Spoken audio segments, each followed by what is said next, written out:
The truck hit black ice at 43 miles per hour. Jack McCreary's hands tightened on the wheel as the Ford F-250 fishtailed across the frozen highway, rear tires screaming for purchase they'd never find. Snow slammed horizontal against the windshield, turning the world into static. He cranked the wheel left, then right, felt the stomach drop of weightlessness as gravity gave up on them entirely. Zeus barked once, sharp, urgent, from the passenger seat.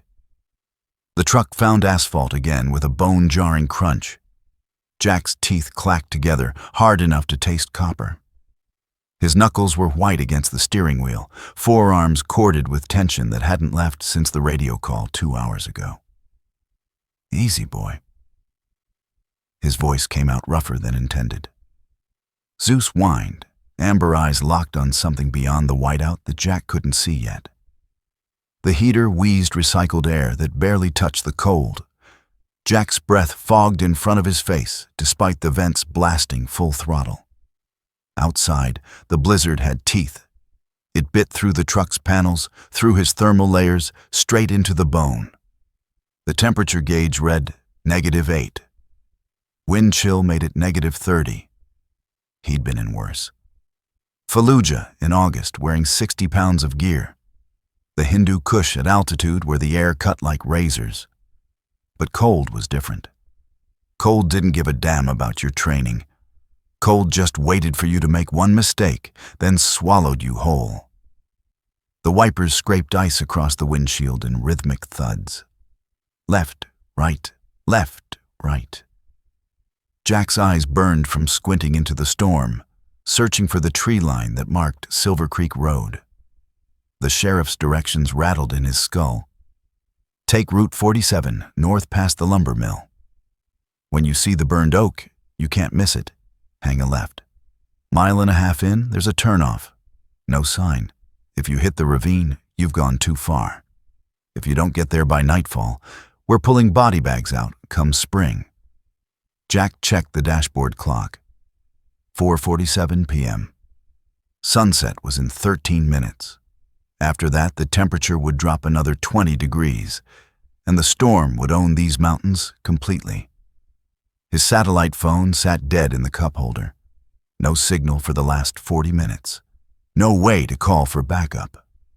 No way to tell anyone if he found them or if he didn't come back at all. This was supposed to be easy. Supply dropped to the ranger station, then back to base before the storm hit. Then dispatch crackled through with the sheriff's voice, stretched thin with the kind of panic that came from knowing people were about to die, and there wasn't a damn thing you could do about it. Widow and 4 kids stranded near Silver Creek. Newborn, Jack, 3 weeks old. Their car went off the road 6 hours ago. Temps are falling. Nobody else can get up there. Jack hadn't hesitated. Didn't think about the storm or the roads, or the fact that he was supposed to be on a plane to Virginia tomorrow for his sister's wedding. He just said yes, threw Zeus in the truck, and drove north into hell. Zeus growled low in his throat, the sound he made when something was wrong. Not the sharp warning bark for immediate threats. This was deeper, instinctive. The fur along his spine stood up in a ridge. "What have you got?" The dog's nose pressed against the passenger window, fog spreading across the glass with each exhale. Jack followed his line of sight, but saw nothing except white on white on white. Then the trees appeared. They materialized from the blizzard like ghosts, tall pines bent under the weight of snow, branches clawing at the sky. The road narrowed to a single lane, hemmed in by forest on both sides. Jack's headlights barely penetrated 10 feet ahead. He dropped to 20 miles per hour, then 15. The burned oak came up fast on the right. A lightning-struck monster with blackened limbs reaching toward nothing. Jack yanked the wheel left onto what might have been a road or might have been a deer trail. The truck bucked over hidden ruts, suspension groaning. 1/2 mile in, Zeus started barking, full-throated, aggressive. Jack's right hand dropped to the Sig Sauer holstered at his hip. Training kicked in, automatic. Assess, identify, respond. His eyes swept the tree line, looking for movement, for shapes that didn't belong. But the storm swallowed everything. Then he saw red, a flash of color through the snow. Fabric, someone's coat. Jack's foot hit the brake too hard. The truck slid another 15 feet before stopping, angled across what passed for a road. He killed the engine but left the headlights on, bathing the clearing ahead in harsh white light. They were there. A woman stood in the center of the clearing, clutching something wrapped in blankets against her chest. 4 kids clustered around her legs, like satellites, their faces turned toward the truck's headlights. They looked frozen in place, literally frozen, their clothes caked with ice, their skin gray-white, their eyes huge and hollow. Jack grabbed his med kit from behind the seat and shoved the door open. The wind hit him like a fist, stealing his breath. Snow stung his face hard enough to draw blood. He pushed through it anyway, Zeus at his heels. "Get in the truck." His voice barely carried over the wind. The woman didn't move. She stared at him like he was a mirage, like her brain couldn't process what she was seeing. Her lips moved, but no sound came out. Jack closed the distance in 6 strides. Up close, she looked worse. Her skin had that waxy quality that meant hypothermia was already setting in. The baby in her arms wasn't crying. That was bad. Newborns cried. Silence meant the cold was winning. 3 girls and a boy clung to their mother. The oldest girl couldn't have been more than 9, the youngest maybe 4. They wore winter coats, but not the kind meant for -30, not the kind meant for survival. "Ma'am, I'm Jack McCreary. Sheriff Dunmore sent me. We need to move. Now." Her eyes focused slowly, like she was swimming up from deep water. How did you? "Later. Right now, we get you warm. Can you walk?" She nodded, but her legs didn't cooperate. Jack caught her elbow as she swayed. The baby made a thin, mewling sound. "Kids, listen up." Jack dropped to one knee, putting himself at eye level with the oldest girl. She had her mother's dark hair and her mother's eyes, brown and terrified. "What's your name?" "Destiny." Her teeth chattered so hard she could barely get the word out. "Okay, Destiny, I need you to help me. Can you do that?" She nodded. "Good. I need you to take your brother and sisters to that truck. Get in the back seat. There's blankets behind the driver's seat. Wrap up tight. Understand?" Yes, sir." "Go. Now." Destiny grabbed the youngest girl's hand and pulled. The other 2 followed, moving like sleepwalkers through the snow.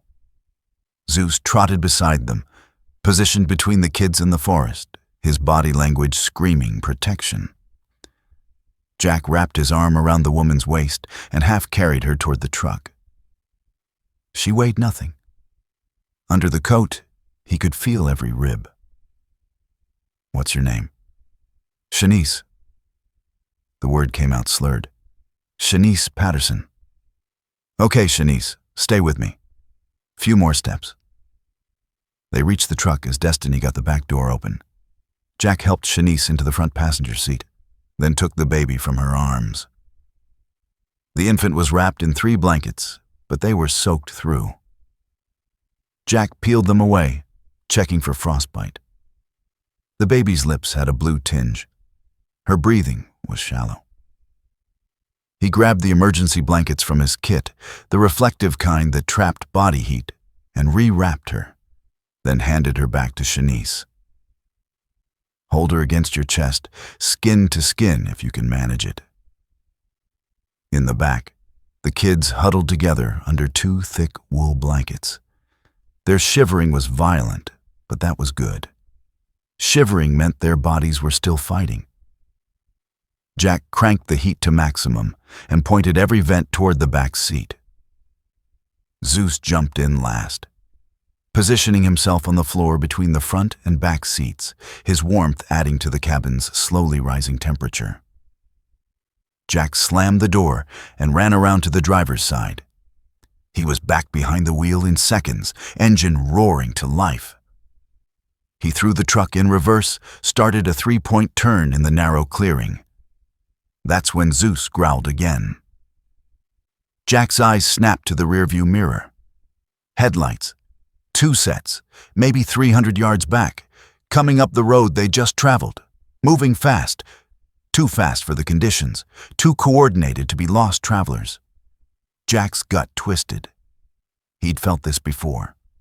The seconds before an ambush.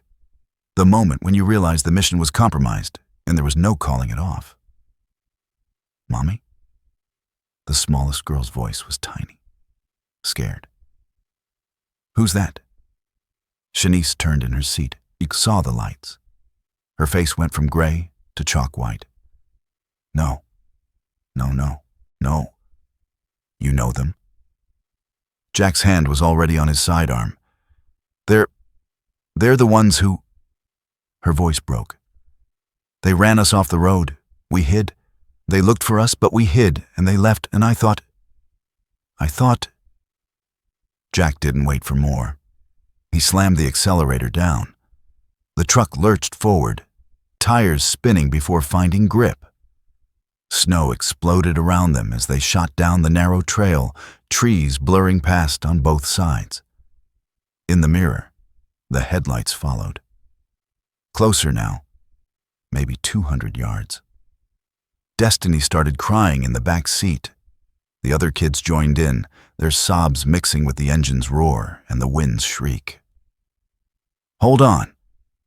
Jack yanked the wheel right, following a curve he could barely see.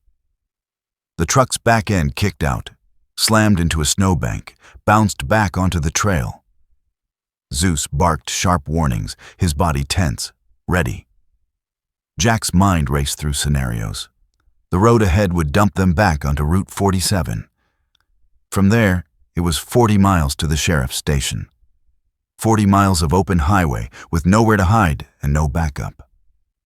His eyes dropped to the fuel gauge. Quarter tank. Maybe enough. Maybe not. The headlights behind them were gaining. 150 yards now. Through the storm, Jack caught glimpses of the lead vehicle. Big. Military-grade suspension. Not a civilian truck. This was tactical. Who the hell were they? The trail opened onto Route 47 with zero warning. Jack barely had time to correct before the truck fishtailed onto the highway, rear end swinging wide. He fought the skid, found control, pushed the accelerator down. 60 miles per hour. 70. The headlights stayed locked on them. Are they going to hurt us? Destiny's voice cut through the chaos, small and breaking. Jack met her eyes in the rearview mirror. No, I won't let them. But even as he said it, the lead vehicle pulled alongside them. Jack caught a glimpse through the passenger window. Black SUV, windows tinted, armor plating visible along the door panels. Professional, expensive. The SUV swerved right, slamming into the Ford's side. Metals shrieked. The kids screamed. Shanice clutched the baby tighter. Jack fought the wheel, keeping them on the road by inches. His training clicked through options: evasive driving, defensive positioning, aggressive countermaneuvers. But with kids in the back and a newborn in front, aggression would kill them faster than the attackers. The SUV hit them again, harder this time. The truck lurched toward the shoulder. Beyond it, Jack could see the drop-off. A steep ravine that fell away into darkness. He cranked the wheel left, pushing back against the SUV. For a moment, they were locked together. Metal grinding metal. Both vehicles sliding across the ice at 70 miles per hour. Then the road curved. Jack saw it coming. The SUV didn't. He braked hard, letting the attacker overshoot the turn. The SUV's driver tried to correct, but momentum owned him now. The vehicle's back end swung out, hit the guardrail, tore through it like paper. Jack watched in the mirror as the SUV went airborne, all four tires leaving the ground, suspended for one impossible second before gravity remembered its job. The crash echoed through the canyon. Metal and glass and something that might have been screaming. But there were still headlights behind them. 2 more sets. Jack pushed the Ford harder. 80 miles per hour now.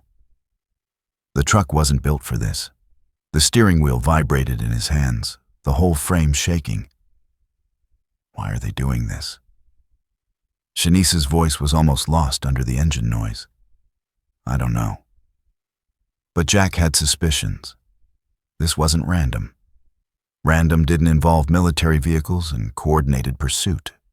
This was planned, organized, which meant they'd known Shanice and the kids would be here.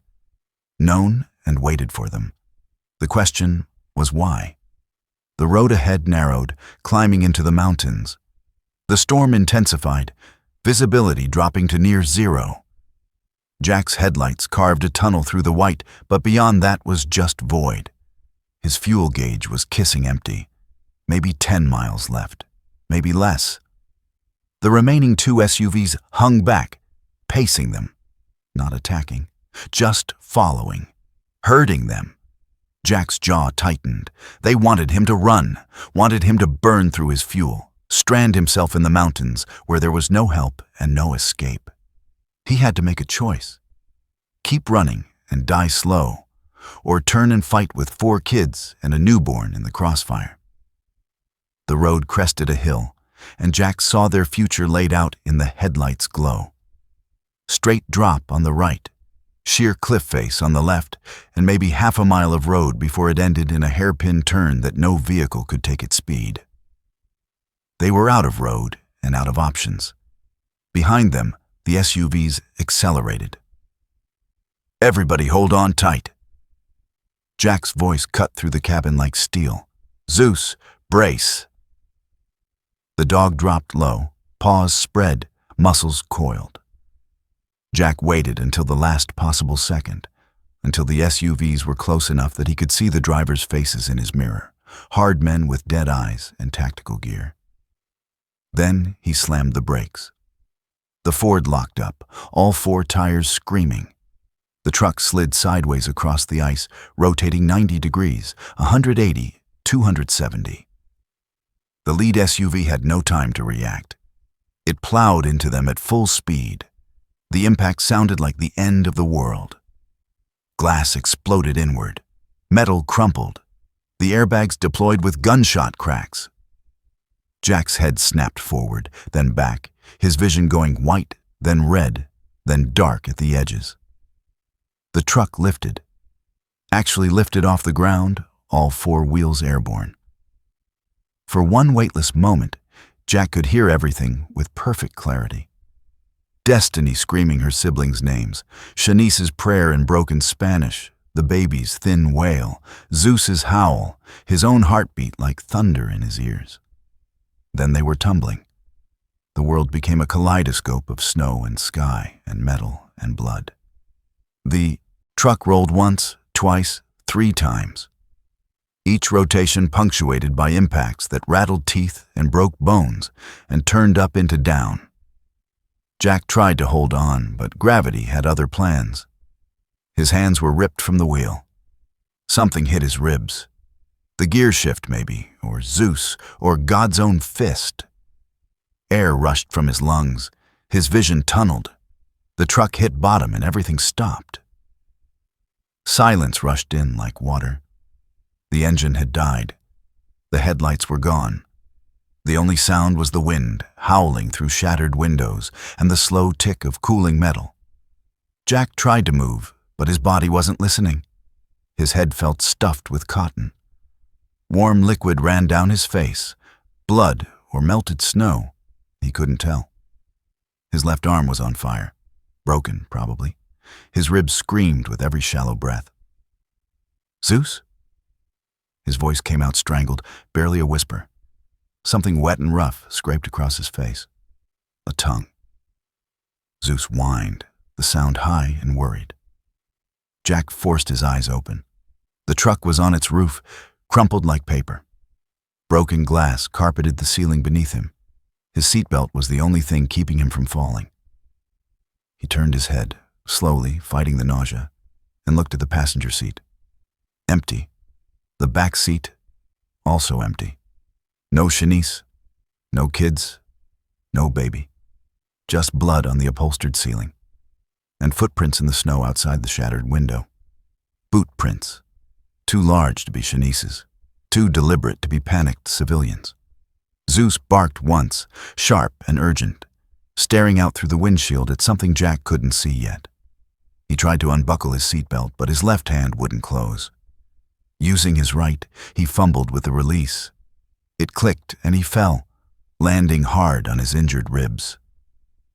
The pain blanked his vision white. When he could see again, he dragged himself through the broken passenger window, glass cutting his palms and knees.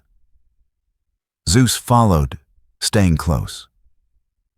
The storm had lessened slightly, enough to see 50 feet now instead of 10.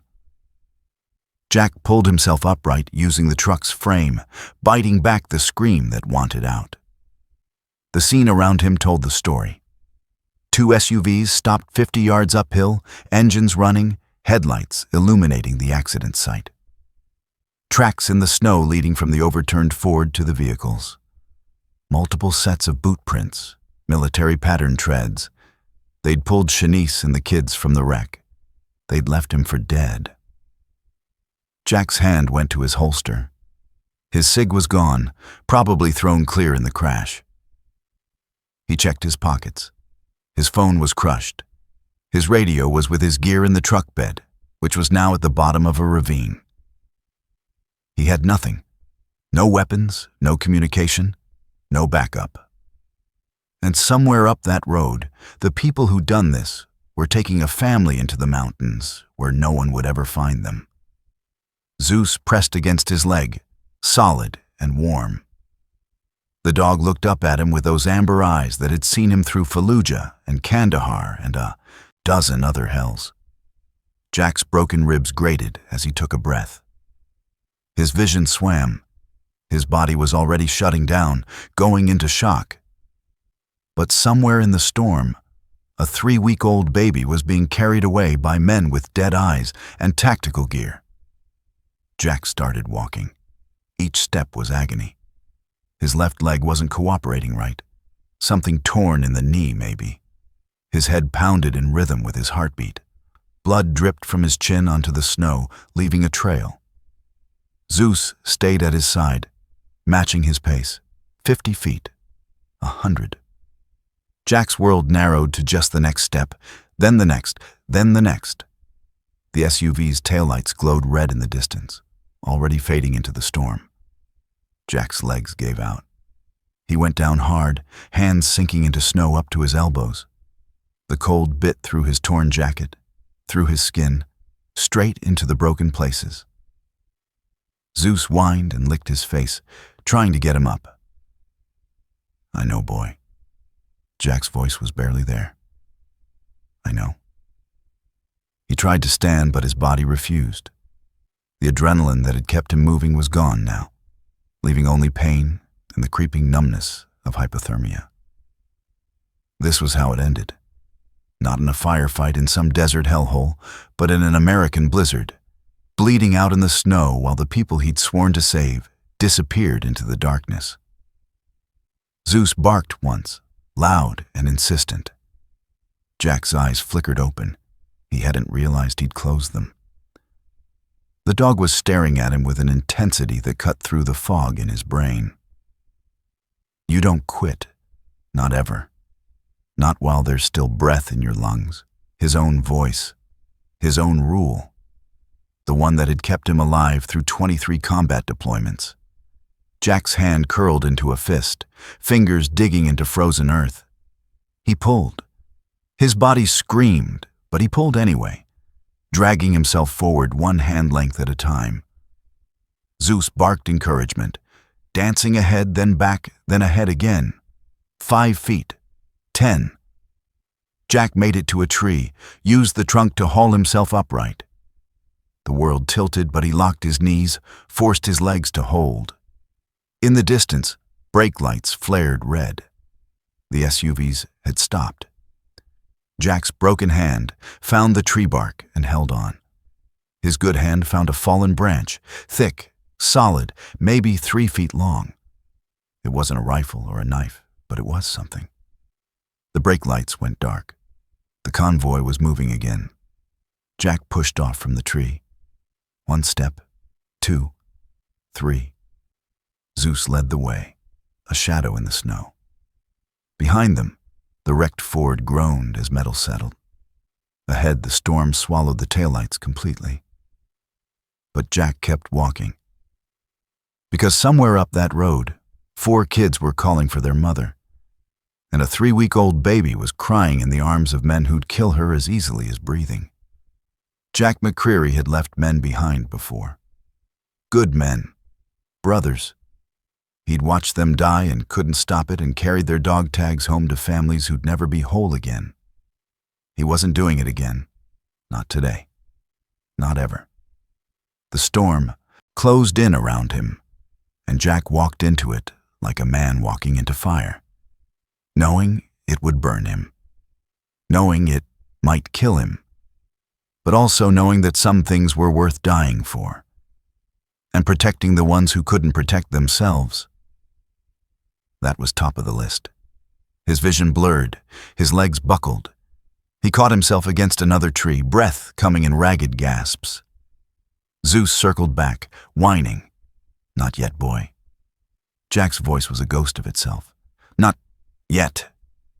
He pushed off again. 1 more step, then 1 more. Then, his foot came down on nothing.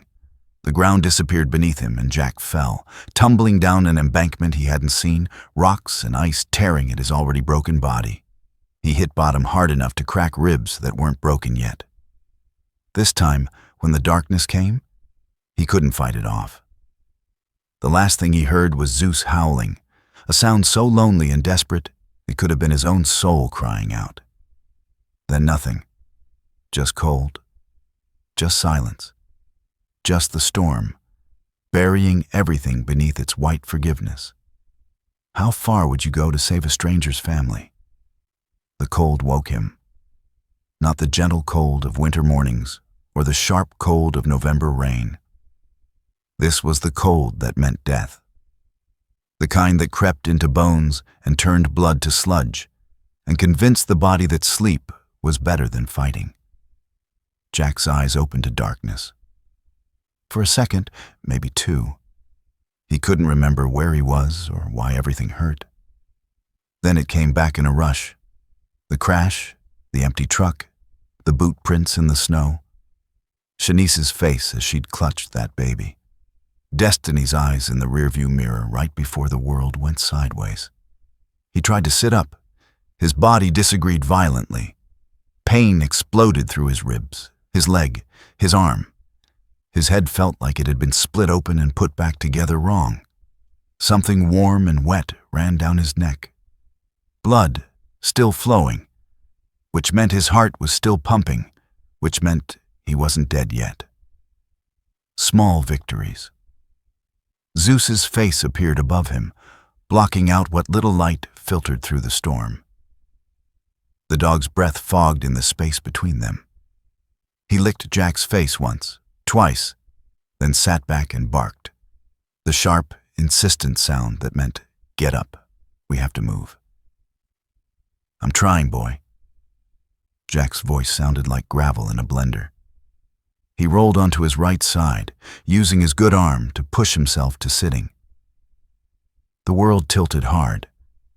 He closed his eyes, waited for it to level out, opened them again. He was at the bottom of a ravine, maybe 15 feet below the road. Above, the storm raged on. Snow falling so thick it looked like static on a dead TV. How long had he been out? Minutes? Hours? Jack checked his watch, but the crystal was shattered, hands frozen at 5:23. The light was wrong, though. darker than it should be if it was still late afternoon. He'd lost time. His left arm hung useless at his side, swollen and misshapen below the elbow. Definitely broken. His left leg was better, bruised to hell and barely weight-bearing, but not broken. His ribs grated with every breath, but his lungs sounded clear. No punctures, no pneumothorax. He'd been hurt worse. Twice in Mosul, once in Syria. He'd kept fighting then. He'd keep fighting now. Zeus watched him with those two smart eyes, waiting. Jack grabbed a low-hanging branch and hauled himself upright. His vision grayed out, but he locked his knees and breathed through it. When he could see again, he took inventory. He was alive. Zeus was alive. Everything else was negotiable. "Where'd they go?" he asked the dog. Zeus turned immediately, nose to the ground, tracking. He moved north along the ravine floor, following something Jack couldn't see. Boot prints, probably, or the scent of vehicle exhaust. German shepherds could track a week-old trail if they had to. A few hours in the snow was nothing. Jack followed, using trees for support when his leg threatened to give out. Each step was a small war between his will and his body's very reasonable desire to shut down. His will was winning, but not by much. The ravine climbed gradually back toward the road. Jack half walked, half crawled up the slope, his broken arm flopping against his chest. At the top, he collapsed onto flat ground and just breathed for a minute, tasting blood in the back of his throat. Zeus circled back, whined, licked his face again. Yeah, I'm up." The road stretched ahead, empty except for tire tracks already filling with fresh snow. The SUVs were long gone. Jack stared at those fading tracks and felt the weight of failure pressing down like atmosphere. They'd taken Shanice, taken the kids, taken a 3-week-old baby into a blizzard in the middle of nowhere for reasons Jack couldn't begin to guess. Why? What did a widow and 4 kids have that someone would kill for? What was worth this much trouble? Zeus barked once, sharp. Jack's head snapped up. There, maybe 100 yards ahead, something that wasn't snow or trees or darkness. A shape. Angular. Wrong. Jack pushed to his feet and limped toward it, Zeus ranging ahead. As they got closer, the shape resolved into metal and glass and rubber.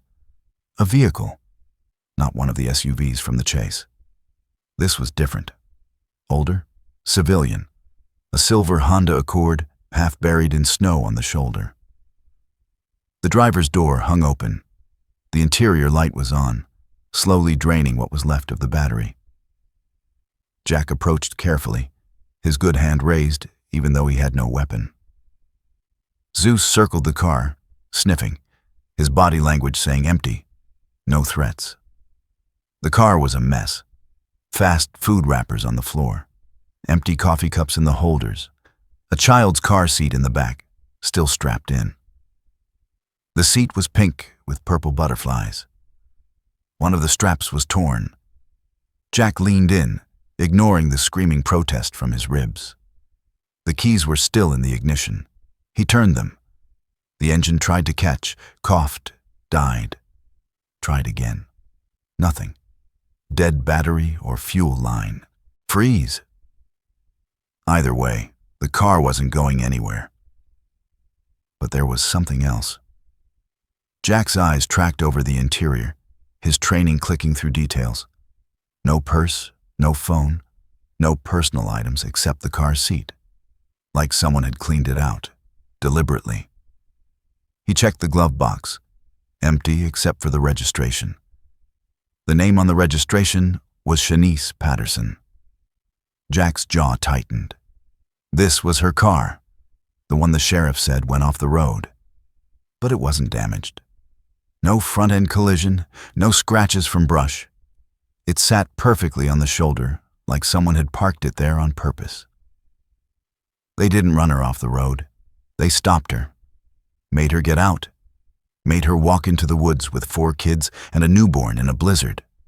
Why not just take her here? Why make her walk? Unless... Jack's eyes swept the area. The road here was wide and flat, visible from both directions. Anyone driving past would see a stopped vehicle, would maybe stop to help. But a mile into the woods, in a clearing with no road access except a barely marked trail, no witnesses, no help, no chance of someone stumbling onto whatever they had planned. This wasn't random. This was calculated. Zeus barked from behind the car. Jack limped around, found him pawing at something in the snow. A phone. Samsung Galaxy, screen cracked but not shattered. Jack picked it up with his good hand, pressed the power button. Nothing. Battery dead. He pocketed it anyway. If he made it back to civilization, big if, someone could pull data from it. Messages, calls, contacts. Something that might explain why men in tactical gear were hunting a widow through a blizzard. The wind shifted, carrying sound. Faint, mechanical. Jack's head snapped up. Zeus's ears pricked forward. There, down the road, maybe half a mile. Headlights. 2 sets. Coming back. Jack's pulse kicked up. His fight-or-flight response fired, but he had nothing to fight with and no way to run. His leg barely held his weight. His broken arm was useless. He was concussed, hypothermic, and bleeding from at least 3 places. But he'd be damned if he'd hide. He moved to the center of the road and stood there, swaying slightly, his good hand hanging loose at his side. Zeus took position beside him, hackles up, a low growl building in his throat. The headlights grew closer. 100 yards, 50. Jack could see them now. 2 black SUVs, identical to the ones from before. The lead vehicle slowed, stopped 30 feet away. The second pulled alongside it. For a long moment, nobody moved. Just Jack and Zeus standing in the middle of a frozen highway, facing down 2 tons of Detroit steel and whatever killers sat behind the tinted glass. Then the driver's door of the lead SUV opened. A man stepped out. Big, 6'3", maybe 6'4", shoulders like a linebacker. He wore tactical pants, winter boots, and a black jacket that didn't hide the plate carrier underneath. No mask, no attempt to conceal his identity. That was bad. That meant he wasn't worried about witnesses. The man studied Jack for a long second, his expression unreadable. Then he smiled. Not a friendly smile. The kind of smile that happened right before something broke. "You're supposed to be dead." His voice carried easy over the wind, flat and empty of emotion. Jack didn't answer. He was too busy cataloging details. The way the man stood slightly favoring his right leg, the bulge under his left armpit that meant shoulder holster, the way his eyes kept flicking to Zeus, calculating threat assessment. Stubborn. The man tilted his head. "I respect that. Really. But you're making this harder than it needs to be." "Where are they?" Jack's voice came out steady despite the cold eating into his bones. "The woman and kids? Gone. Out of your reach. Out of everyone's reach." The man took a step forward. Zeus's growl deepened. "They're not your concern anymore. Everything about this is my concern." "No." Another step. "Your concern is surviving the next 60 seconds, because you've got a choice to make." The man gestured back at the SUVs. "You can walk away, right now. Forget you saw anything. Forget the woman, forget the kids. Go home, live your life. Or you keep pushing. And I put you down like the dog beside you." His hand drifted toward his jacket. "Your call, hero?" Jack's weight shifted almost imperceptibly, settling into the balls of his feet despite the screaming protest from his leg. Old habits. Muscle memory. His body knew what was coming even if his brain was still catching up. "That's not a choice," Jack said. "No." The man's smile widened. "I guess it's not." He moved fast, faster than someone his size should move. His hand flashed inside his jacket, coming out with a Glock 19, already rising, already sighting. But Zeus moved faster. The dog launched like a missile, 70 pounds of trained aggression covering the distance in 2 bounds. The man tried to adjust his aim, but Zeus was on him, jaws clamping down on the gun hand, powerful neck muscles wrenching left. The Glock fired wild, the shot cracking loud enough to echo off the mountains. Jack moved despite his body's protests, covering ground in a limping sprint. The man was trying to shake Zeus off, bringing his other hand around to hammer at the dog's skull. Jack hit him low and hard, using his good shoulder like a battering ram. They went down together in a tangle of limbs and snow. The impact jarred Jack's broken ribs, sent white-hot agony through his chest. He ignored it. The man was strong, combat-trained, experienced. He got an elbow up, caught Jack in the jaw hard enough to snap his head back. Jack tasted blood. His vision doubled. But he'd been hit harder by better men and kept fighting. Jack drove his good fist into the man's throat. Once, twice. Not enough to crush it, just enough to make him gag, make him forget about everything except breathing. Zeus still had the gun hand locked, thrashing his head side to side, shredding fabric and flesh. The passenger door of the second SUV opened. Another man stepped out, this one smaller, quicker. He had his weapon drawn and aimed before his boots hit the ground. "Zeus, out!" Jack's command cut through the chaos. The dog released immediately, dropped back into defensive position between Jack and the second gunman. Jack rolled, putting the first man's body between himself and the new threat. His broken arm screamed. His ribs felt like they were stabbing into his lungs. Blood ran down his face from the elbow strike, blinding his left eye. The second gunman advanced carefully, weapon steady. "Don't move." Jack didn't. He was calculating angles, distances, odds, all of them bad. His vision was fading at the edges. Shock was setting in for real now. His body was shutting down. Below him, the first man coughed, tried to push up. Jack drove his knee into the back of the man's skull, slamming his face into the frozen asphalt.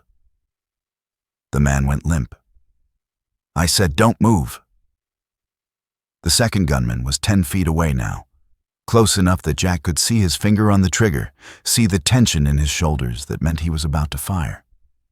Zeus growled, coiled to spring. "If that dog moves, I drop him. Then you? Your choice." Jack's hand was on the first man's belt, fingers searching, finding what he hoped would be there. A backup piece, a compact 9mm in a hip holster. The second gunman saw the movement. His Glock's muzzle centered on Jack's chest. "Hands where I..." Zeus launched. The gunman fired, but he was flinching, pulling the shot left. The round sparked off asphalt 2 feet from Jack's head. The dog hit the gunman in the chest like a freight train, 90 pounds of momentum driving him backward. They went down together. The Glock went skittering across the ice. Jack pulled the backup weapon free, brought it up one-handed. His vision was tunneling hard now. The world was going soft around the edges. Everything except the front sight, the target, the trigger press. The gunman was on his back, Zeus at his throat. He was reaching for something, knife, probably, or another gun. Jack fired once. The round took the gunman high in the shoulder, spinning him. He screamed, clutched at the wound. "Zeus, out!" The dog disengaged, backed up to Jack's position. Jack tried to stand, but his legs finally gave up. He went down on one knee, the pistol wavering in his grip. The first gunman was still out cold. The second was writhing, cursing, his right arm hanging useless. 2 down. But Jack could hear engines revving. The SUV's backup lights glared red. They were running. Jack tried to raise the pistol, sight on the rear tires, put rounds through the engine blocks. But his hand wasn't cooperating. The weapon felt like it weighed 50 pounds. The SUVs reversed fast, turned in perfect military precision, and accelerated back the way they'd come. Jack watched the taillights fade into the storm, taking with them any chance of following. He knelt, there in the road, breathing hard, each inhale a fresh lesson in agony. The pistol dropped from his numb fingers and clattered onto the ice. Zeus pressed against him, keeping him upright. "Good boy." Jack's voice was barely a whisper. "Good boy." The wounded gunman was trying to crawl toward the tree line, leaving a blood trail in the snow. Jack should stop him, should question him, should find out where they took Shanice and the kids. But his body was done. Completely done. The adrenaline that had carried him through the fight was gone now, leaving only damage and cold, and the very reasonable certainty that he was going to die here. His eyes drifted to the gunman's blood trail, following it into the trees. Something caught his attention. Not the blood. Something else. Tracks. Small tracks. Too small to be adult feet. Child-sized. Jack's pulse spiked despite the hypothermia. Those weren't old tracks. They were fresh. Maybe an hour old. Maybe less. They'd walked the kids through here. Recently, which meant they weren't far. Jack's hand found Zeus's collar. The dog whined, sensing what was coming. "Find them." Jack's command came out slurred, but Zeus understood. The dog always understood.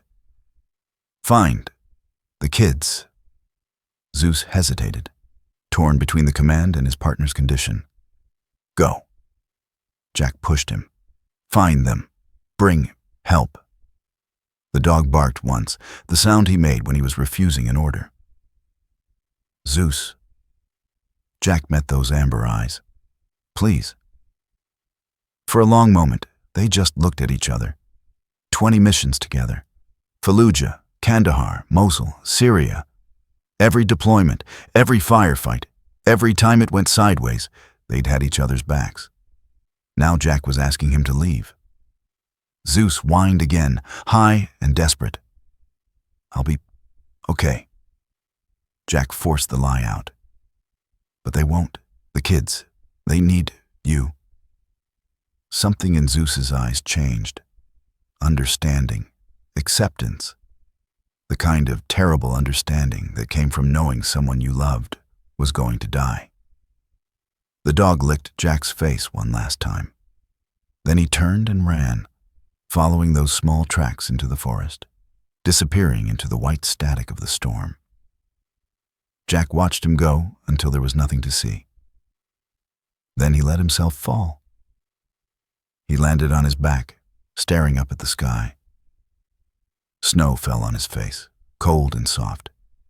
His breathing was shallow now. The pain was fading, which meant his body was shutting down, going into the final stages. He'd failed. That was the thought that cut deeper than any knife. He'd failed Shanice. Failed those kids.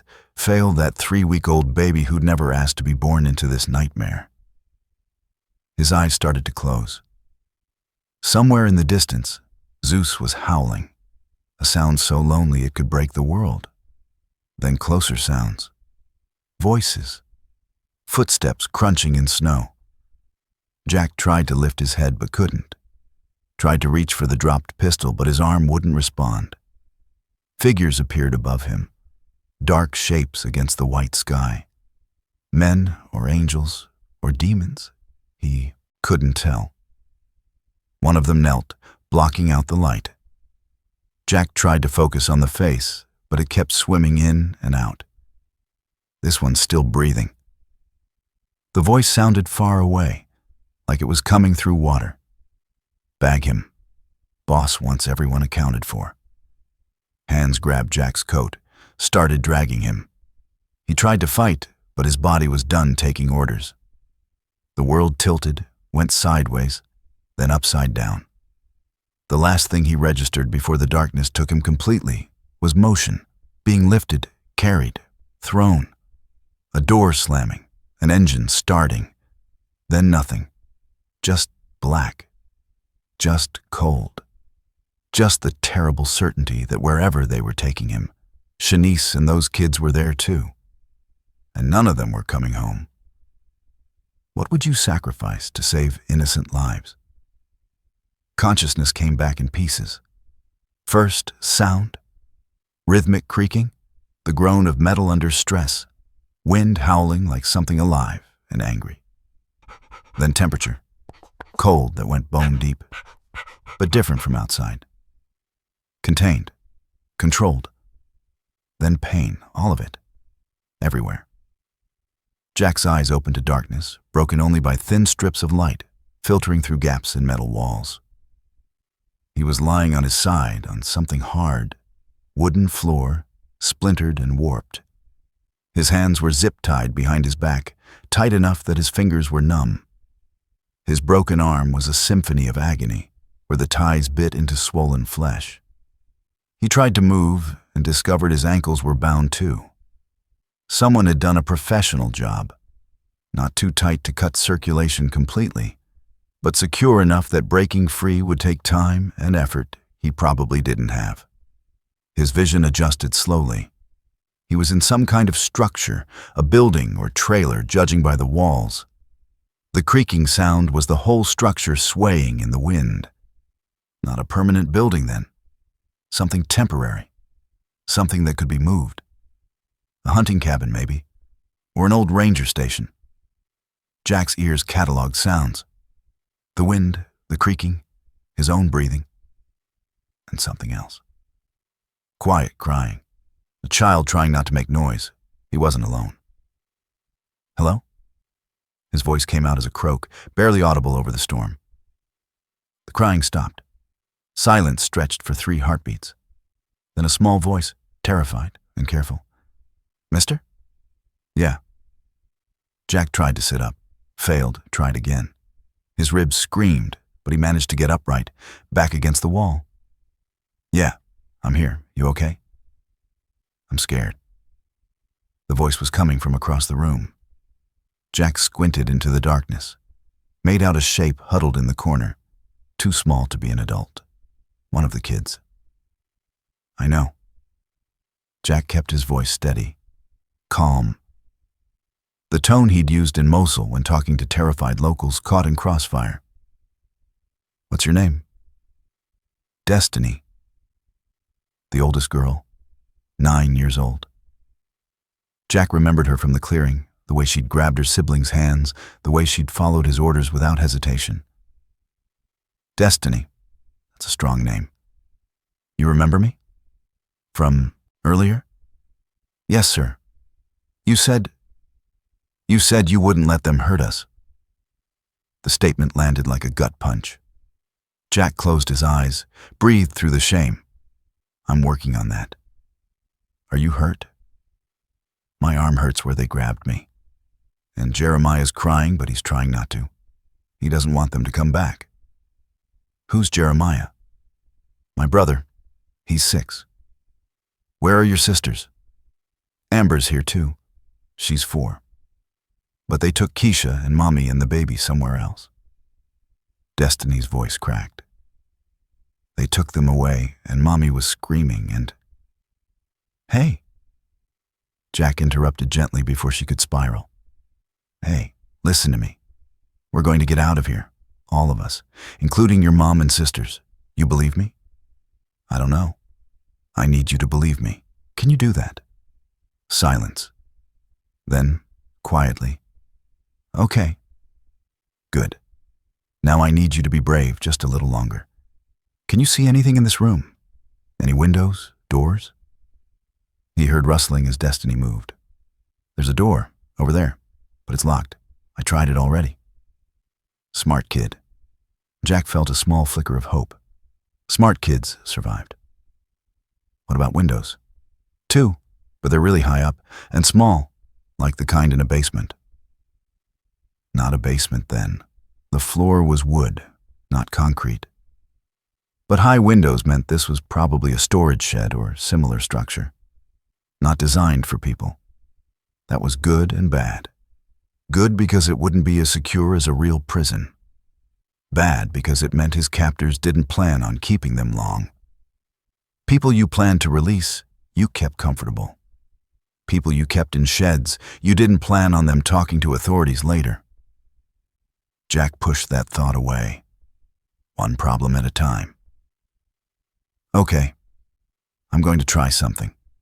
I need you to stay quiet no matter what you hear. Can you do that? Yes, sir. Jack twisted, bringing his bound hands around to the small of his back. The zip ties cut deeper, drawing fresh blood. His broken arm felt like someone was driving nails through it. But he'd been tied up before, and he'd gotten free before. The trick was finding something sharp. He felt along the wooden floor with his fingers, searching for a nail, a screw, anything with an edge. His broken arm made it almost impossible. He couldn't feel through the swelling, couldn't make his fingers work right. There. A nail, half pulled from a floorboard. The head was raised maybe half an inch. Jack maneuvered himself into position, getting the zip tie loop against the nail. Then he started sawing, using the nail like a blade. The plastic was thick, designed to hold, and every motion sent fresh agony through his broken arm. He worked in silence, gritting his teeth against the pain. Seconds became minutes. Minutes became forever. Then he felt it, the plastic starting to give. The tie stretched, weakened, started to separate fiber by fiber. A sound outside made him freeze. Footsteps crunching in snow.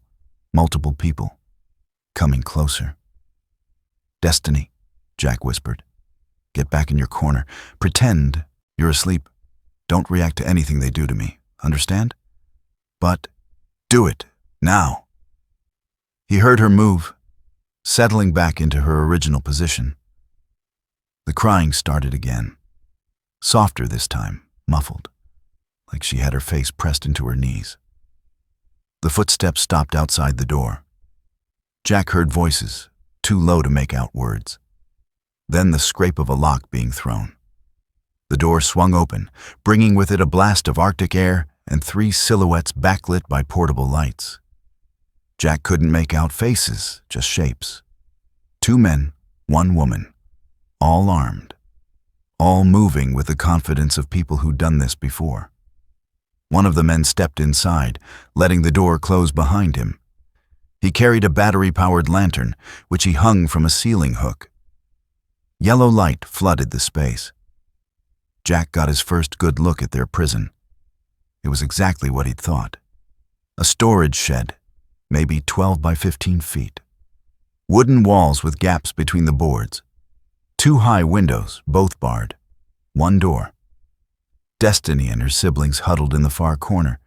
3 small shapes wrapped in coats too thin for the cold. The man studied Jack with flat, professional eyes.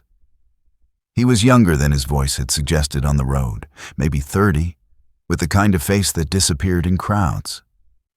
Forgettable except for the scar running from his left eye to his jaw. You're awake. Good.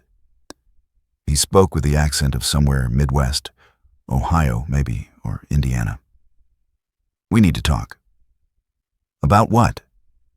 Jack kept his voice level despite the pain radiating from every part of his body. About why you're making this so difficult. The man pulled over a plastic crate and sat, casual as Sunday morning. See, this was supposed to be simple, clean. Nobody gets hurt who doesn't need to get hurt.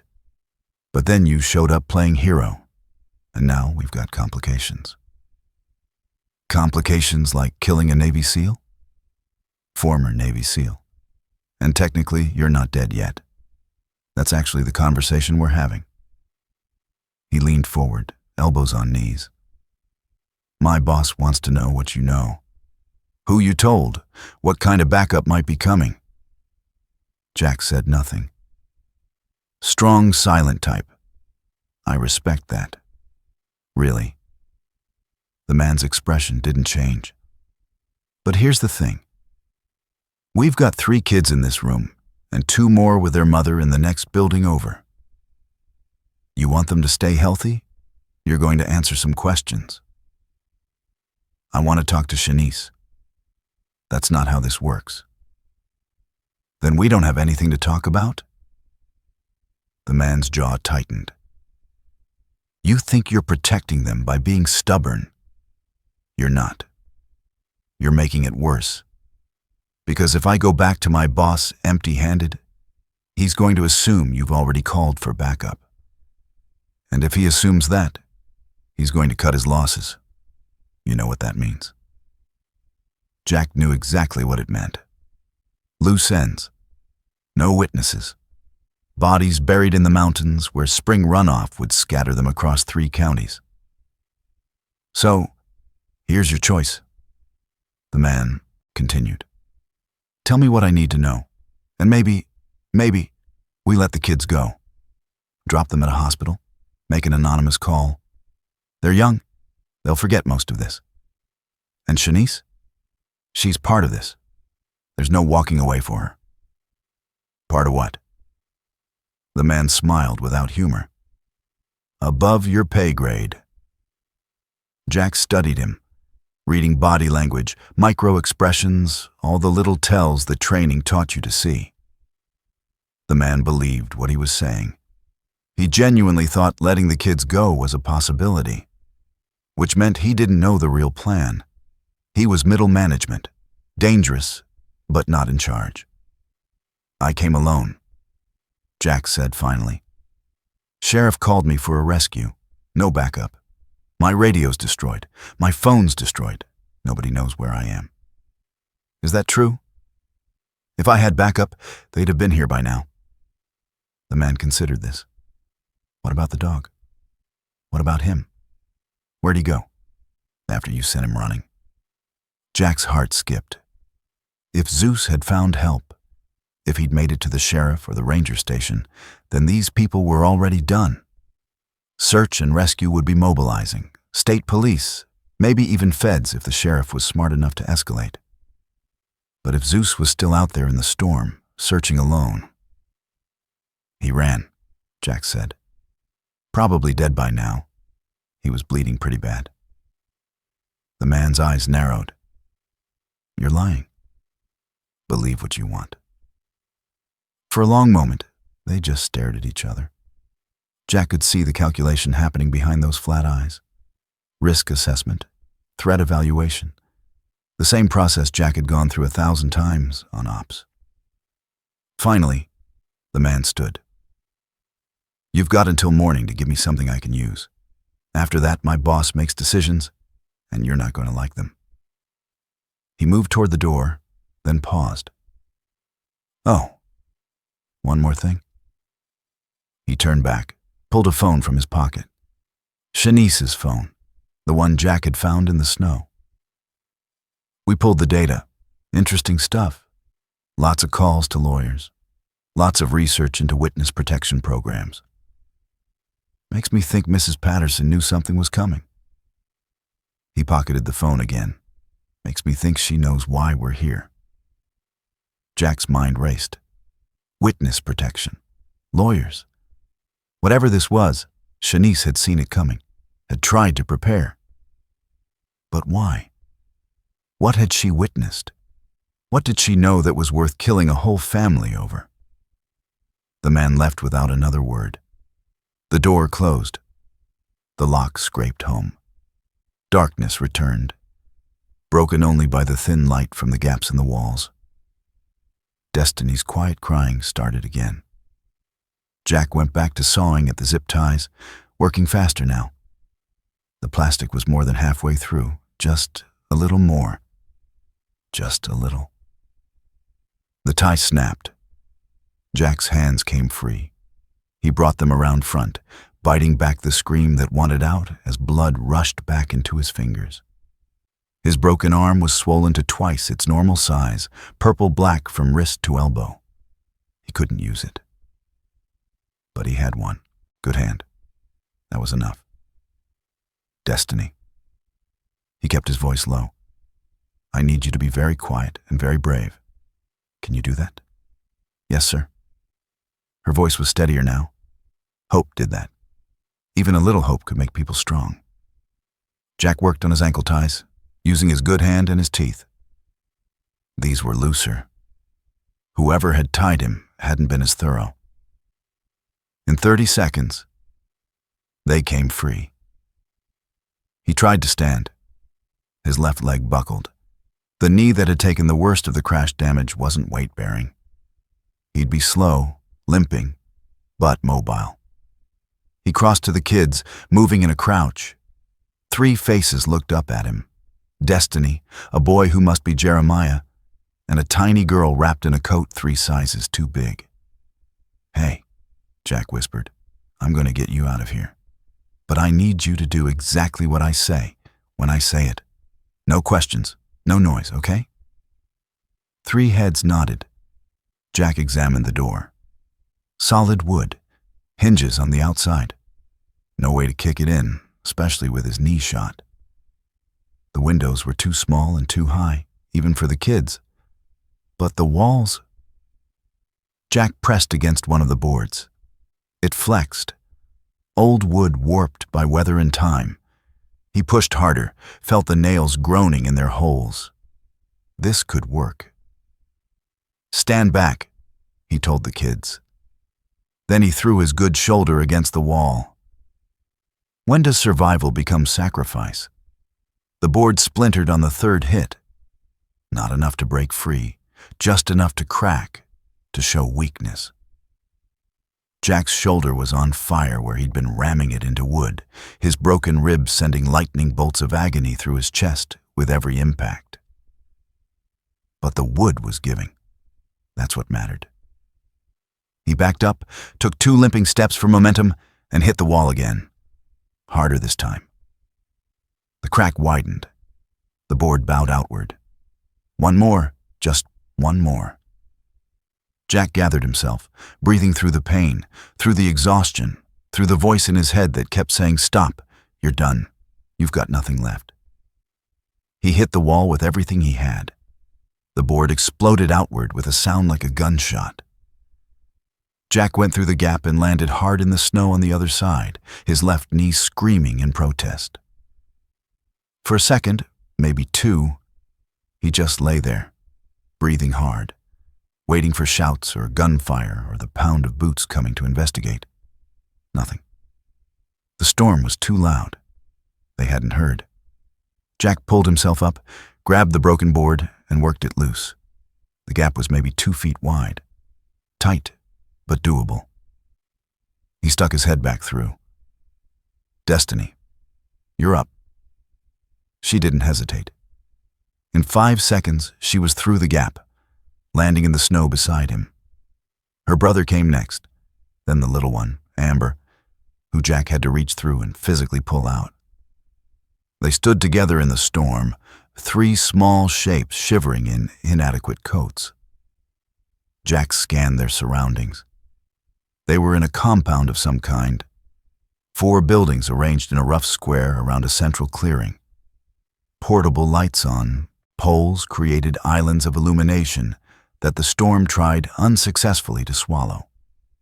2 vehicles were parked near the largest building, the SUVs from the chase, their engines still ticking with recent heat. No guards visible. Either they were inside getting warm, or they'd underestimated how quickly Jack would wake up and work free. "Where's your mom?" Jack whispered.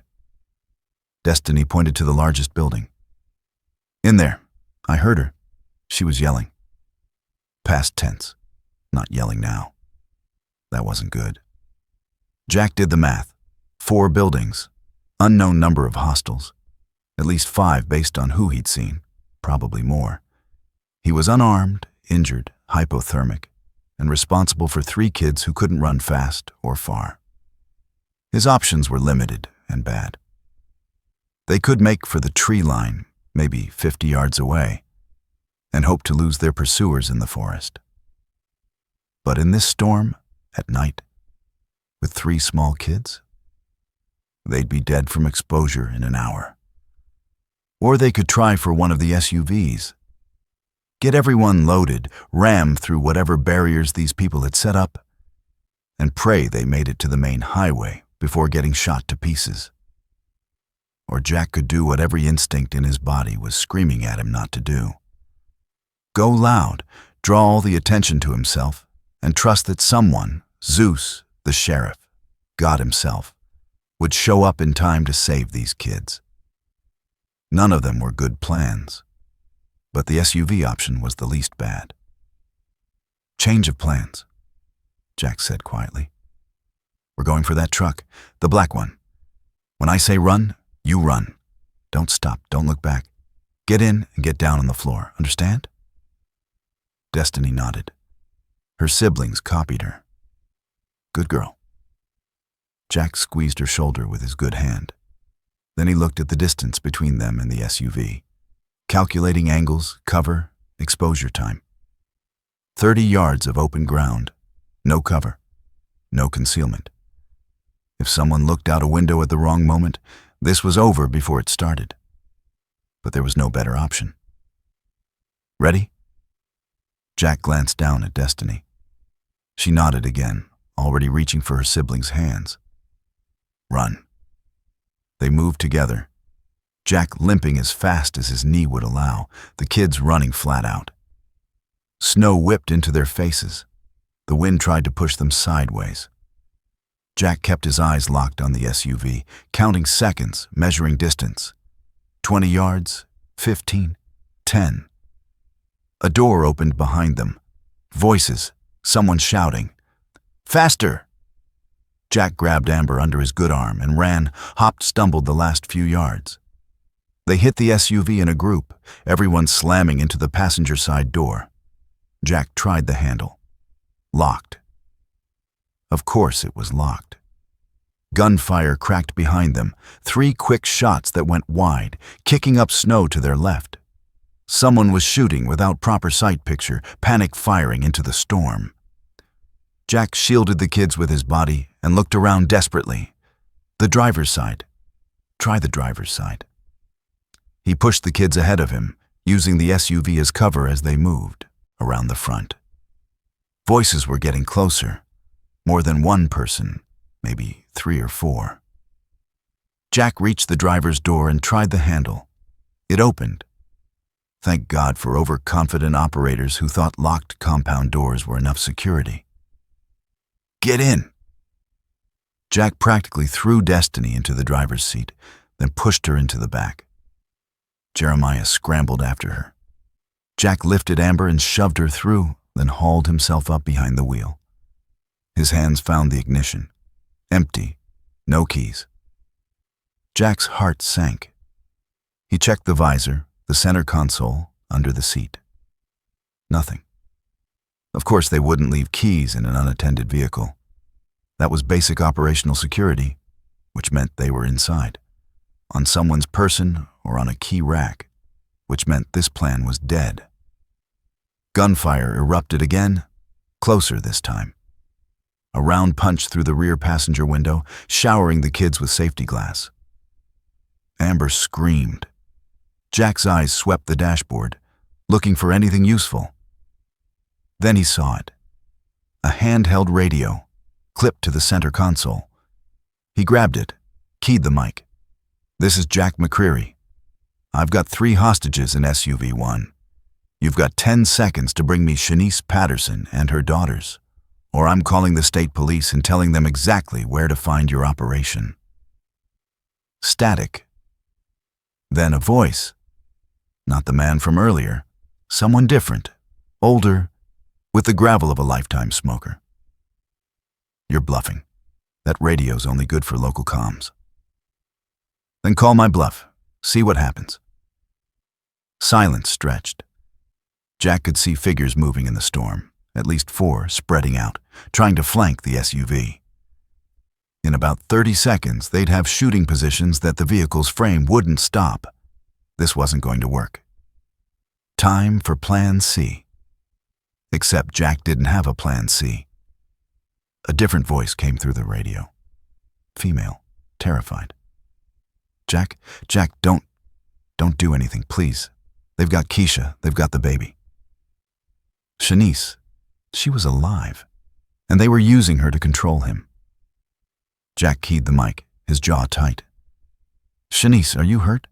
No, Her voice broke. They want something. From me. I told them I don't have it, but they don't believe me. Jack, they're going to kill us. All of us. The first voice came back. Here's how this works, McCreary.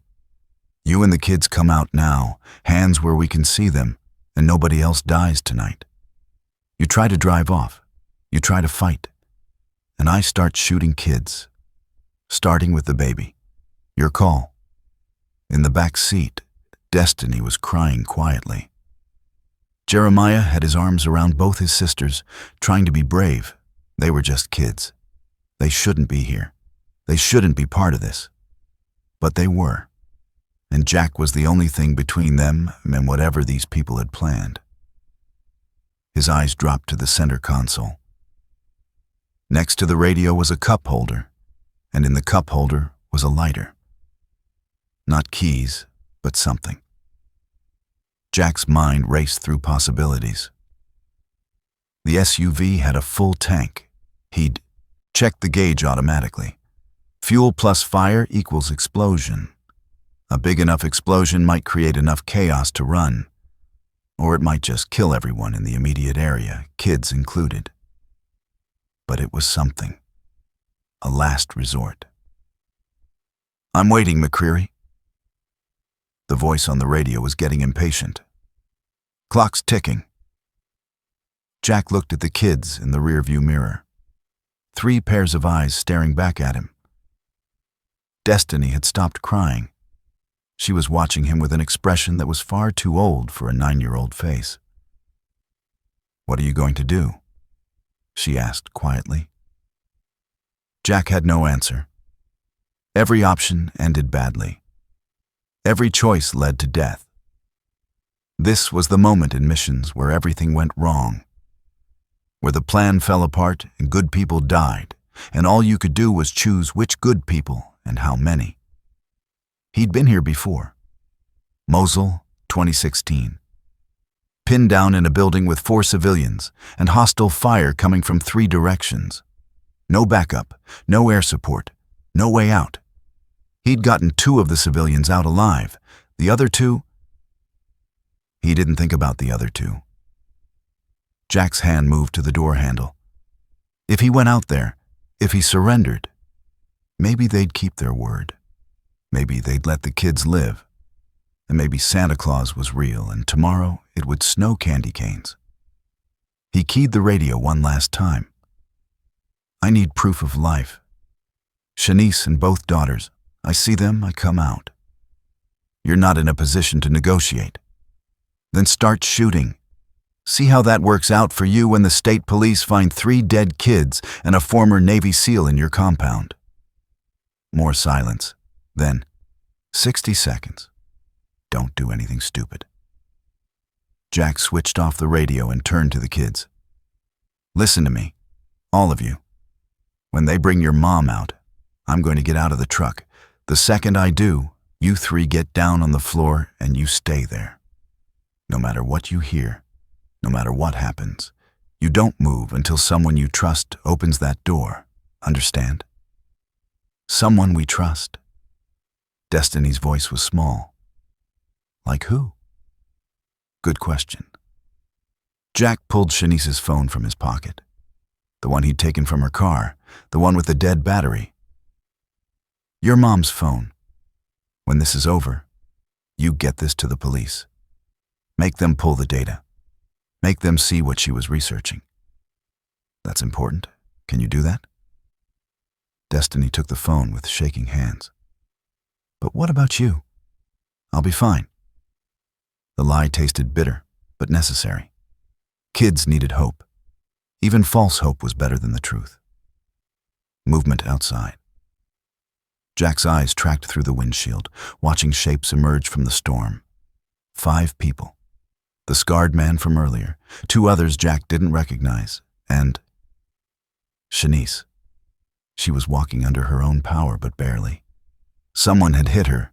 Her lip was split, her left eye swelling shut. She carried the newborn against her chest. Another girl, maybe 7 or 8, walked beside her, holding her mother's free hand. Keisha, the missing daughter.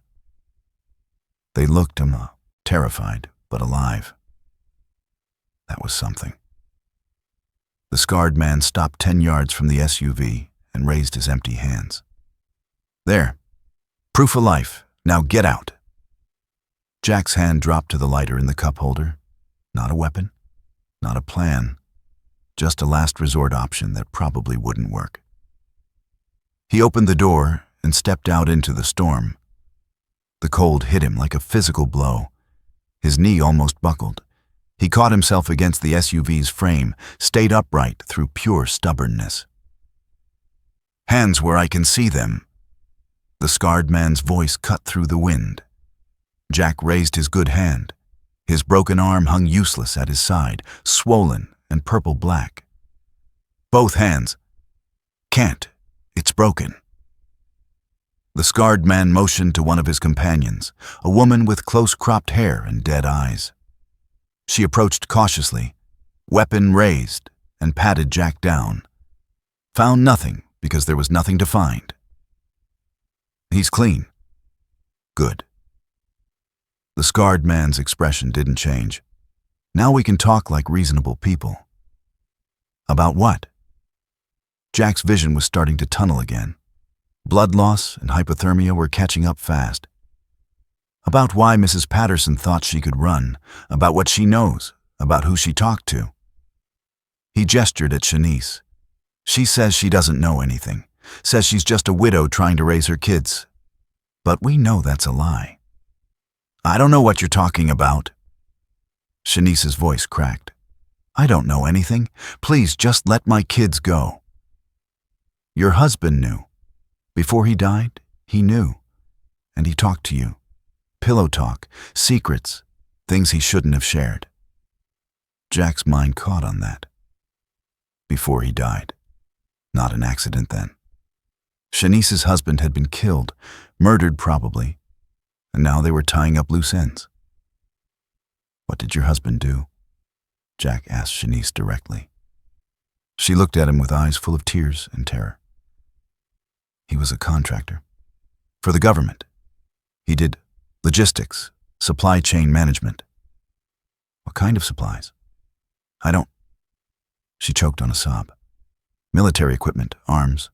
He coordinated shipments to overseas bases. Jack's blood went cold. Arms dealing. Government contracts.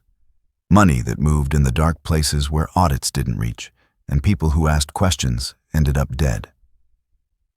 He found something, Jack said, understanding clicking into place. Your husband found something wrong. Theft or fraud or illegal sales. And he talked about it. Shanice nodded, tears streaming down her face. He said someone was stealing weapons, selling them on the black market. He had proof. He was going to report it, but then his car went off the road. They said it was an accident, but I knew they killed him. And you've been running ever since. I was trying to. I contacted lawyers, started the process for witness protection, but they found me before I could get to a safe house. She clutched the baby tighter. I don't have any proof. Marcus hid it somewhere, and I don't know where. I swear I don't. No. The scarred man stepped closer, his voice dropping to something dangerous and soft. But you know something. A name, maybe. A location. Your husband told you something before he died. Something that could lead us to whatever evidence he gathered. I don't. I swear on my children's lives I don't know anything. He backhanded her. The blow snapped her head sideways. The baby started wailing. Keisha screamed.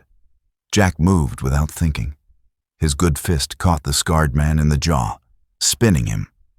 Pain exploded through Jack's broken ribs, but he kept moving, kept fighting, drove his shoulder into the man's chest. They went down together. Jack landed on top, threw another punch with his good hand. Connected. Blood sprayed from a split lip. Then hands were grabbing him, pulling him off. Someone hit him in the kidneys. Someone else kicked his injured knee. Jack's leg gave out, and he went down hard. The scarred man stood, spat blood, and pulled a pistol from his belt. He pressed it against Jack's forehead. "I'm done playing games." Jack stared up at him, his vision swimming. The gun barrel was cold against his skin. His breathing was shallow. This was it. This was how it ended. At least the kids would live. Probably. Maybe. Not good enough, but better than nothing. The scarred man's finger tightened on the trigger. Then something howled in the distance. Everyone froze. The sound came again, closer this time. Not the wind. Something alive, something furious. Zeus. Jack's heart surged. The dog had found help, had brought backup, had to have. There was no other reason for him to come back. The scarred man heard it too. His head snapped up, eyes scanning the storm. What the hell was that?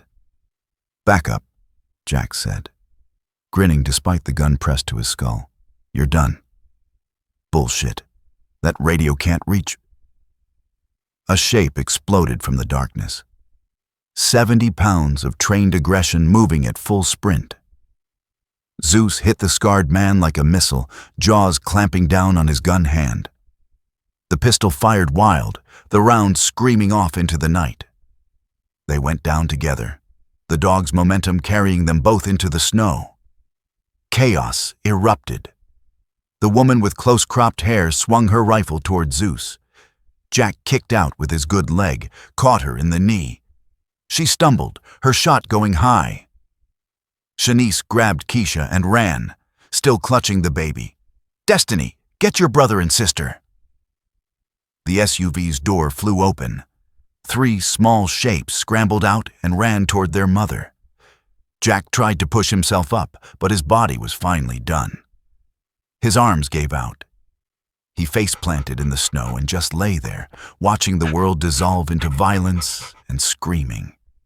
Zeus was still locked onto the scarred man's arm, thrashing, tearing. The man was trying to bring his other hand around, going for a backup weapon. Someone was shouting orders. Someone else was running toward the tree line. Then new sounds cut through the chaos. Sirens, multiple vehicles. The distinctive whoop of police lights. Jack's vision was going dark at the edges, but he saw headlights through the storm. A lot of headlights. Coming fast. The cavalry had arrived. Zeus must have found them. Must have led them back. Good boy. Such a good boy. Jack's eyes closed. He tried to hold on, but the darkness was patient and strong, and it wrapped around him like a blanket. The last thing he heard was Destiny's voice, small and scared and far away. "Don't die, mister. Please don't die." Then nothing. Just black. Just cold. Just the fading certainty that he'd done enough. Maybe, hopefully. Please, God, let it be enough. What defines a hero in the darkest moments?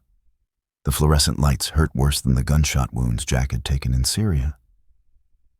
He opened his eyes to white ceiling tiles, the rhythmic beep of monitors, and the antiseptic smell that meant hospital. His mouth tasted like something had died in it. Every part of his body hurt in new and creative ways. But he was alive. That was unexpected. "Hey," a voice to his right. Female, tired. "Welcome back." Jack turned his head carefully. A nurse stood by his bedside, checking the IV drip. She was maybe 50, with gray streaking through black hair and the expression of someone who'd seen too much suffering to be surprised by more. "How long?" Jack's voice came out like gravel in a blender. 3 days. You've been in and out. Mostly out.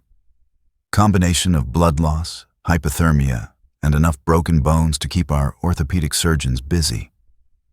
She adjusted something on the IV. "You're lucky to be alive. The EMTs said another hour and you'd have been past saving." Jack's mind cataloged his injuries. Broken left arm, 3 cracked ribs, torn ligaments in his left knee, concussion, mild frostbite on his extremities.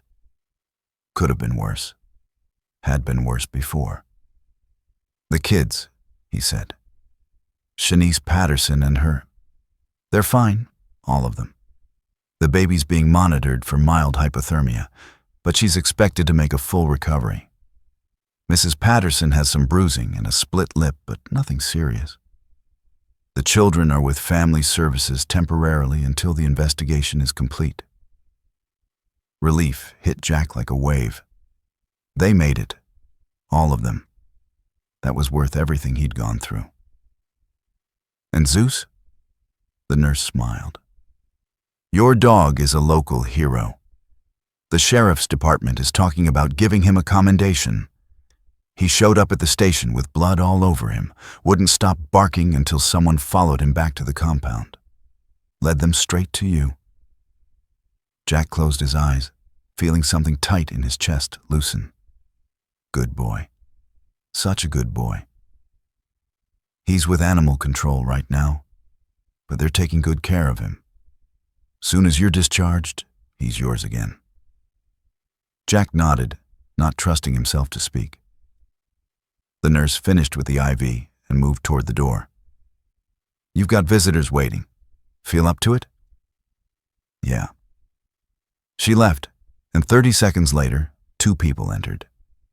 The first was Sheriff Dunmore, a big man in his 60s with a gray beard and eyes that had seen their share of ugliness. The second was younger, maybe 40, wearing an FBI windbreaker and the kind of expression that meant he was used to people lying to him. "Mr. McCreary."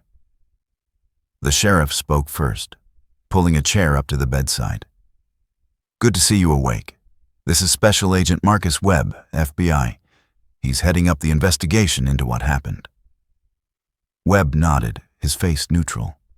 "How you feeling?" "Like I got hit by a truck." "Close. You got hit by several trucks and then decided to fight a small army." Webb pulled out a tablet. "We need your statement. Everything that happened from the moment you received the call from Sheriff Dunmore." Jack spent the next hour walking them through it. The rescue attempt, the chase, the crash, waking up in the shed, the escape. He left nothing out, cataloging every detail his training had burned into memory. Webb took notes, occasionally asking clarifying questions. When Jack finished, the agent leaned back and studied him. "You know what Mrs. Patterson's husband found? Arms theft, black market sales. He was a contractor managing shipments for the DOD. Close. Marcus Patterson worked for Hammond Cross Industries, one of the largest defense contractors in the country. He managed supply chains for weapons systems being shipped to Allied forces overseas. Last year, he noticed discrepancies. Entire shipments of small arms, ammunition, and explosives going missing between the states and forward operating bases." "How much are we talking?" "Enough to arm a small army. Literally. Rifles, grenade launchers, explosives, night vision equipment. Street value somewhere north of 50 million. Marcus started digging, found evidence of a conspiracy at the highest levels of Hammond Cross. Executives were diverting shipments, selling them to whoever would pay. Terror groups, drug cartels, hostile governments. Jack's jaw tightened. He gathered proof? He did. Financial records, shipping manifests, communications. Enough to put a dozen people away for the rest of their lives. He was 3 days away from turning it all over to us when his car went off a cliff on Highway 88. Webb's expression darkened. Brake line was cut. Steering column was tampered with. Made to look like an accident, but it was murder. And his wife? Mrs. Patterson knew some of what he'd found. Not everything, but enough to be a threat. She started reaching out to lawyers, trying to get into witness protection. The conspirators found out and decided to eliminate the problem permanently. They hired a team of former military contractors, same guys you encountered, to stage an accident that would take out the whole family at once. No survivors, no witnesses. A family of 6 disappearing in a blizzard, Jack said. Nobody asks questions. Exactly. Except you showed up and complicated things. The men I fought. You have them? Most of them. We arrested 5 at the compound. 2 were DOA. The one you shot is in custody at a federal facility. He's talking, trying to cut a deal. The others scattered, but we'll find them. Sheriff Dunmore spoke up. The compound itself was a hunting lodge that had been abandoned for years. Perfect place to stage an operation, remote, no witnesses, easy to dispose of bodies. Jack's stomach turned. If he'd been 30 minutes later, if Zeus hadn't found help, if any single thing had gone differently. Mrs. Patterson wants to see you, Webb said. Thank you in person. You saved her life. Saved all of them. Just doing what anyone would do. Bullshit. The sheriff's voice was firm but not unkind. Most people would have driven past when the storm got bad. You drove into it. Most people would have given up when the odds turned against them. You kept fighting. Those kids are alive because of you. Jack didn't have a response to that. He'd just done what his training demanded, what his conscience required. The idea of doing anything else hadn't even occurred to him. Webb stood. We'll need you to testify when this goes to trial. The conspirators at Hammond Cross are already lawyering up, but with Marcus Patterson's evidence and Shanice's testimony, we've got them cold. Your account of what happened will help seal it. I'll be there. Good. Webb headed for the door, then paused. For what it's worth, the world needs more people like you. People who run toward danger instead of away from it. He left. The sheriff lingered a moment longer. Your dog's something special, Dunmore said. The way he came into my station, wouldn't let anyone near him until we agreed to follow. Led us right through that storm like he could see through it. 30 miles through whiteout conditions. I've never seen anything like it. He's the best partner I've ever had. I believe it. The sheriff stood slowly, his knees popping. Get some rest. Doctor says you'll be here another week, minimum. After that, you're free to go home. He paused at the door. There's some reporters who want to talk to you. Hero story, all that. You don't have to if you don't want. I don't. Dunmore nodded like he'd expected that answer. I'll keep them away. You earned some peace. He left, and Jack was alone with the beeping monitors and the pain medication slowly dulling the edges of his injuries. 3 days. He'd lost 3 days to unconsciousness and medication-induced fog. But they'd made it. Shanice, Destiny, Jeremiah, Amber, Keisha, the baby, all alive, all safe. That was the mission. Everything else was just details. Jack's eyes drifted closed. Sleep pulled at him, warm and insistent. He fought it for a moment, running through the events one more time, looking for anything he could have done better. But his body overruled his mind. The exhaustion was too deep, the injuries too severe. He let go and fell into darkness that was soft this time, healing instead of threatening. And somewhere in that darkness, he heard Zeus howling, not lonely or desperate, but triumphant. The sound of a warrior who'd won his battle and brought his pack home safe. How do you measure the worth of a life saved?